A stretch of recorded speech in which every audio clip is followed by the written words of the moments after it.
What's up, everybody? This is Culturally Dysfunctional. Yes, I am culturally the big guy. Look, today, I just want to talk about, give my opinion on the music industry that I see today compared to my era that I seen back then. What's the difference? What is the problem? Today on Culturally Dysfunctional.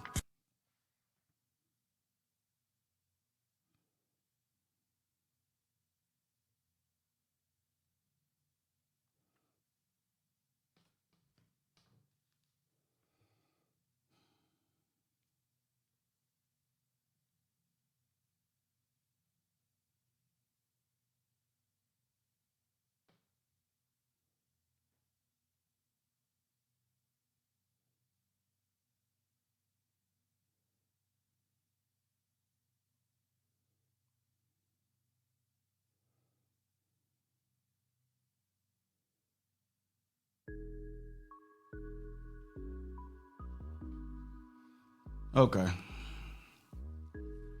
Look, hip hop started in the, maybe before the early 80s. And me growing up, listening to rap music that, the hip hop era, it was fun. It was engaging. It was, we didn't worry about the things back then as we do now. I remember rap beef was literally just rap beef on the microphone. People had beef where they're dancing against each other. It wasn't gun violence. It wasn't to the point where if you say something about me, I gotta kill you. The beef was in the music.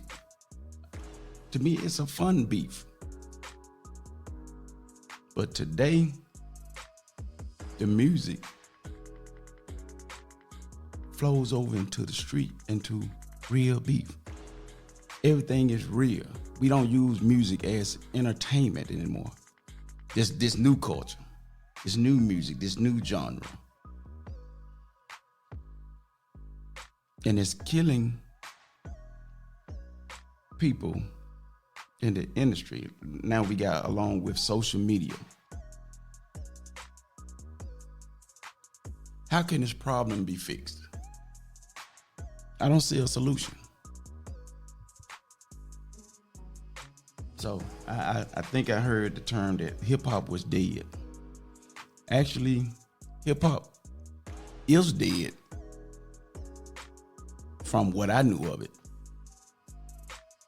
The hip hop we knew back then, that hip hop is dead. This is I don't know, maybe need to change this to a new name. But this hip hop here is dangerous. It's dangerous. See, I remember hip hop was, when you had people like Kumo D, Queen Latifah, Eric B. and Rakim, Heavy D, that era. It was safe music. Today, you can call it, it's crime music. It's statements. It's violence. It's life or death.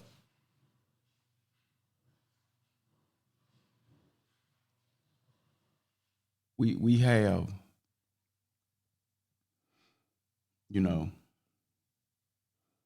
it's just that dangerous. I mean, people in certain areas, certain neighborhood, because of the side of town you come from,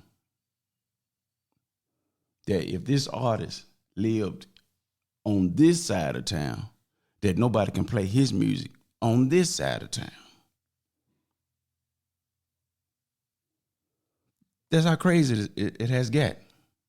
You can't, if you're an artist, you have people tell you that you can't come to this city without checking in. You got to check in. Or it's violence. You can't travel. You can't go have fun. You can't go enjoy life when going to certain cities in the black community, the culture, without violence, without having to have a gun. How are kids and people, adults, supposed to enjoy life, have a longevity of life, be able to enjoy and support artists if anytime they go somewhere, their life is in jeopardy? You know, this is crazy.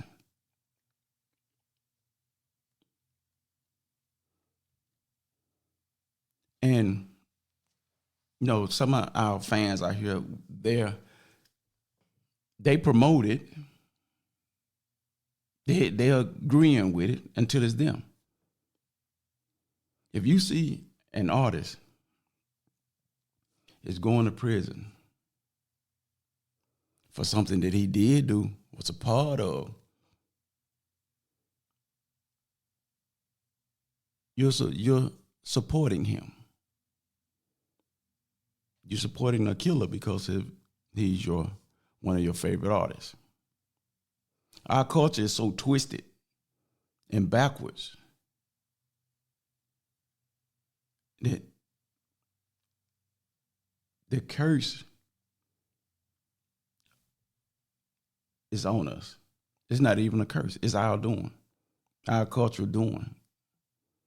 Because how our mind projects things, everything that's right is wrong and everything that's wrong is right.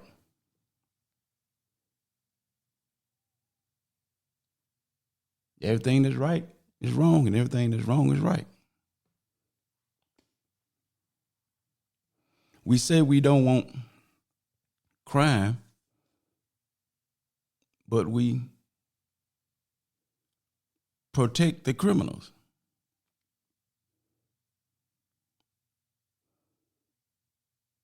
Why do we believe in the no snitching rule? Just think about this. Why do we believe in the no snitching rule? The no snitching rule. What is the no snitching? If we see somebody committing a crime, robbery, killing, in your community, killing someone, that we shall not say nothing. We should not do nothing. So if we go with that ideology, what do they leave the community? Destruction, destroyed.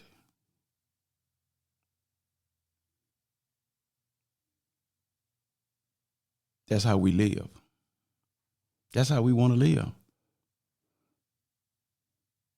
So you see all that you have a community. That's beautiful. But then when everybody start saying, I'm not no snitch, and all the crime stuff start coming in, you know, the drugs, the killing, the robbery, the prostitution, anything you can name. But nobody never says anything. Nobody does anything because you don't snitch, you don't tell. So in return, your property value starts going down. The neighborhood begins to rot. Buildings, houses deteriorate, junk everywhere. That's what it begins to metamorph into. It's a rundown community. So if that's the type of community that you want for yourself and your kids, then you go to that community. Well, that's where you hear the gunshots and seeing the dead bodies and the drug, the crackheads and alcoholics all in the community. You go to that neighborhood. That's where you want to be. But don't reach out for help and say, other people is not helping you. The government is not helping you.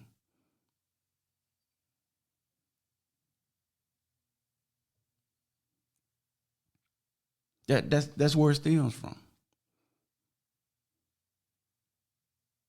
That's how the trend began. That's why this is called culturally dysfunctional.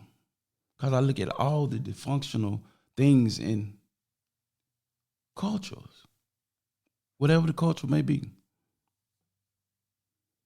So in the music culture, it's violence, sex, drugs, money. That's it. Then you say it gotta be real. If you ain't talking about no real stuff, you ain't done it. You ain't real. You don't want to listen to it. But music's supposed to be entertainment, but you don't want to use it as entertainment. You say it's real, because you live this life and this here and that. So you put it in your music.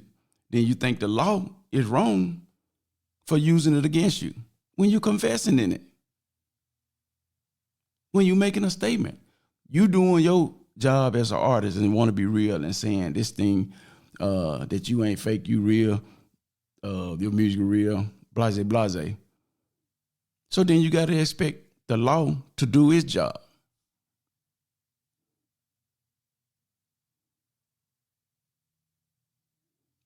We're getting upset and saying that the law is using your music against you. Some of us don't want to be real about it and tell the truth about it.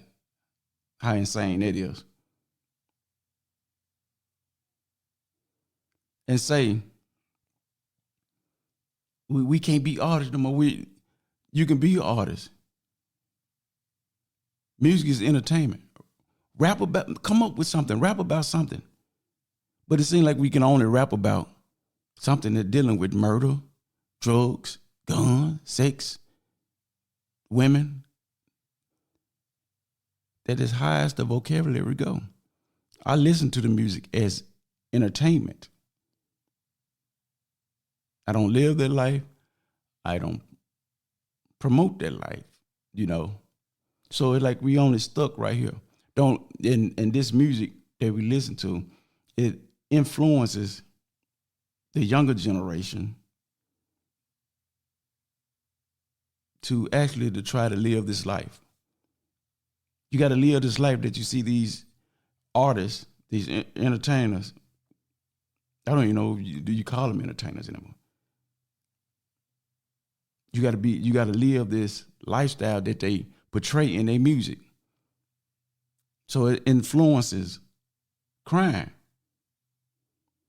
They try to get more egregious with the way they kill someone in their music. So somebody goes out and does it in real life. They don't see. It's like murder is nothing. So we're raising a generation of serial killers.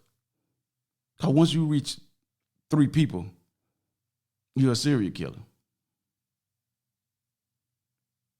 You're deemed as a serial killer. And the way these folks out here, with you gang members or whatever, the way these folks out here killing multiple peoples in gangs and stuff and get away, you're a serial killer.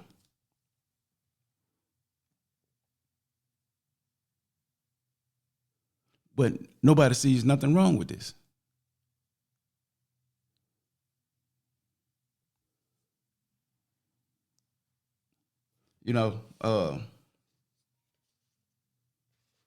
Artists back in the day, they did music, had fun with it, but made less money. But the violence was not like this. You can go to the concerts and have fun. We have women beef all over music. Oh, it's just it's growing out of control. It's a forest fire. It's a California forest fire. It's spread. You can't go to a city without having to check in with somebody, as they say. Only in the black community now. I don't think the white people have to do that. So basically, what that sounds like to me is black people being oppressed by black people. Black people being killed by black people.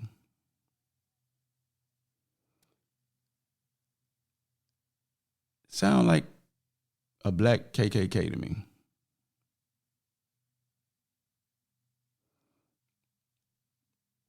My culture,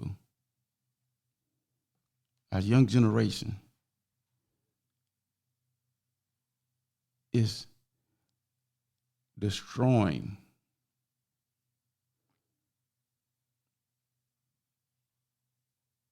their life, their generation. They're dying at a rapid age. I mean, at a rapid pace of a young age. They're going to prison. And now it's got to the point where we're subjecting kids that are in school. I'm talking about young kids, kindergarten, first grade, fifth grade, sixth grade, to this music when you letting artists come to the school that raps about violence, raps about drugs and sex. Now you see kids, artists going to the school as a role model for these kids. I only seen it in majority, in the black school, black community, that this is happening to. So look what we're feeding their brain.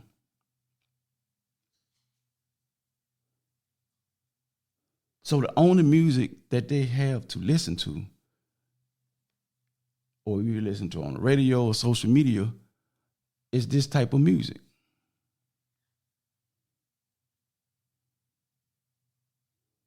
I don't see no other culture that have music that's about violence to their culture. I may be wrong, but this is what I see. Then I see cities like Memphis and other places give the key to the city to a rap artist. What type of message is this? You give the key to the city. I don't even know what the key to the city means or what it's for, but it's some kind of award or whatever, then you giving it to a rap artist that promote violence. Why the key to the city ain't going to a doctor or a lawyer or somebody that's doing something positive for the city?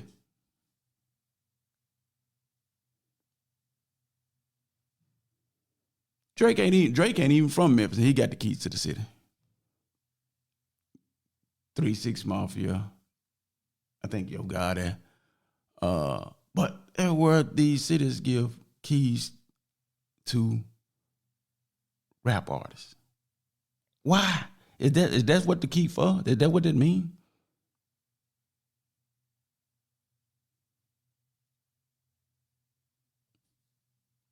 I don't know, it's just some things I just be trying to understand that I can't wrap my mind around things like that. And but we have so much violence in the city that the city can't get control over. And we show that the community, the young folks, if you can be a rap artist, a violent rap artist, and you make it on the charts and stuff like that, you can have the key to the city. You can get a key to the city. No matter your lifestyle. But I yet to see a positive figure to get the key to the city. We don't talk about positive people no more. Remember in school back in the days, school used to promote police officers, firemen, doctors, lawyers, and stuff like that, on a career day and stuff in school like that. It don't happen. That's over. That's a thing of the past.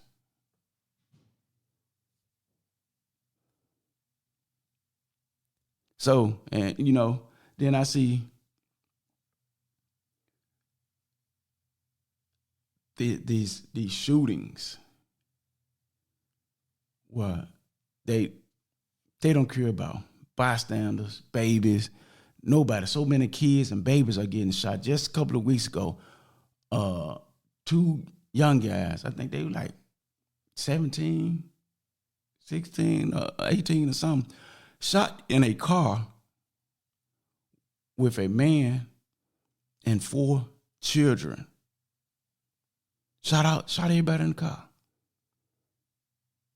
They happened to survive, but they shot kids, babies.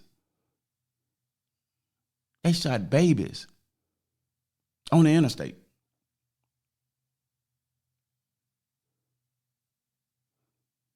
Why and how do these folks constantly get out of jail?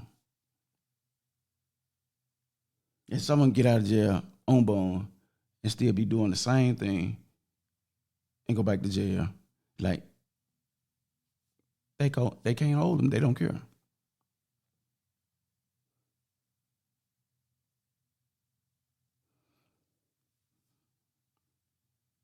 So how do we protect our kids from this life? How do we change it?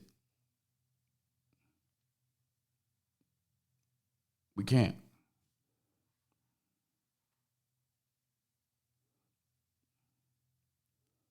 Everybody, there's no snitching. There's no trying to be safe in your community or keep other people safe. See, one thing I can tell you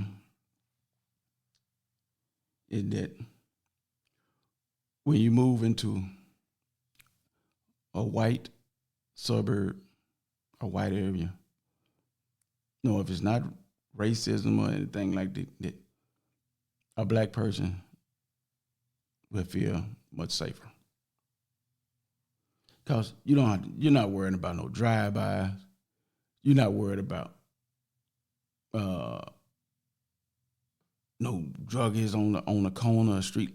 You're not worried about none of those things you would be doing in majority of what we call the hood in those communities. But people ain't gonna come up and say the truth. But that's been my experience.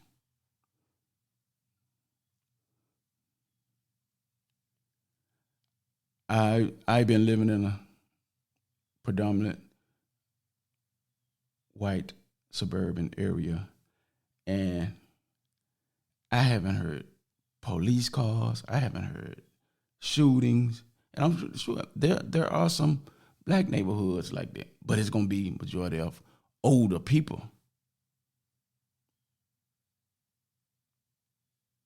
I have seen those neighborhoods like that too. But here's the thing, when you in a white neighborhood, they believe in snitching. They believe in calling the police. They mess with the police.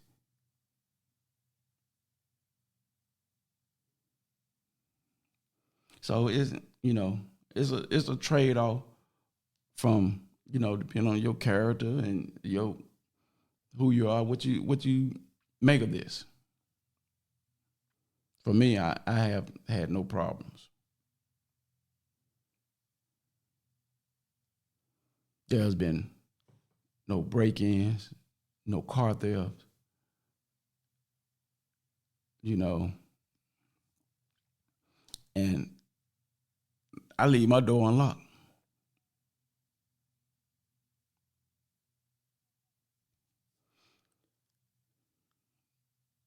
So for my people to understand this, if you want to live a particular life and you want to live long, you want to have your things, you want to live nice and with no worry. You got to change how you living. Forget what other people say that you a sellout or you a snitch or all that right there. If you got kids, you got family, you got a lot of stuff you trying to build and do what's best for you. Don't go by that. Don't listen to that. Protect your family. You got these people out here that's doing these things, that's doing this shooting, robbing, smashing, grabs, and all this stuff. They got families, they got kids. And then when they have opposition, what they call the ops, they have these beef, they bring it to their family doorstep. To their family doorstep. They don't care if it's your mama, your parents, they don't care if your kids right there, they don't care none about this. So when those ops don't, they don't care about that. They being that family member that has these ops, they don't care about their family, they don't care about you. So parents, if you got kids that live that life, or women, you got boyfriends, they got girlfriends like that, however it may go, you need to get those people out your life. They ain't number self-destruction. You're gonna get someone killed in your family that has nothing to do with nothing going on, cause those opposition don't care. And he's not gonna tell the police who shot in the house or killed his family member because he know when he go to court, he's going to tell and he don't want to be called a snitch. That's like the YSL boy case with Lil Woody. He was shot at while he got his baby in the hand and his girlfriend, but he don't want to be called a snitch. He ain't seen nothing.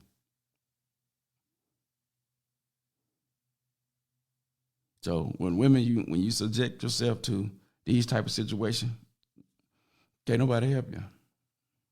You got to help yourself. And fellas, when that's the type of lifestyle you lead, you shouldn't have a family. You should be like a spy or something, where you don't get close to nobody, have no family or friend, where nobody know none of your people. Because you're putting them in that danger. If you care about them, you wouldn't do it. But that's all I have to say for right now. Just speaking on the culture and the situation that I see in the hip hop industry, the culture, from back then to now, what life's about. This is culturally the big guy. Cultural dysfunction. See y'all next time. I'm Cultural Dysfunction, and I'm out.